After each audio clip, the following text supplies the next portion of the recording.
স্বপ্নের নারায়ণগঞ্জ গ্রুপের উদ্যোগে গরিব ও অসহায়দের মাঝে খাবার বিতরণ।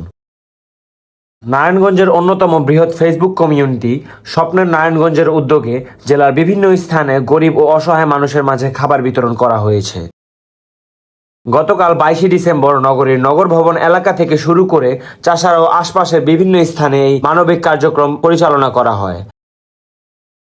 খাবার বিতরণ কর্মসূচিতে বিপুল সংখ্যক অসহায় মানুষ উপকৃত হন। গ্রুপটি শুরু থেকেই তারা সামাজিকমূলক নানা কর্মকাণ্ডে সক্রিয়ভাবে যুক্ত রয়েছে। মানবিক সহায়তা, দুর্যোগকালীন ত্রাণ বিতরণ ও সামাজিক সচেতনতামূলক উদ্যোগের কারণে ইতিমধ্যেই স্বপ্নের নারায়ণগঞ্জ নগরীর মধ্যে ব্যাপক সুনাম অর্জন করেছে।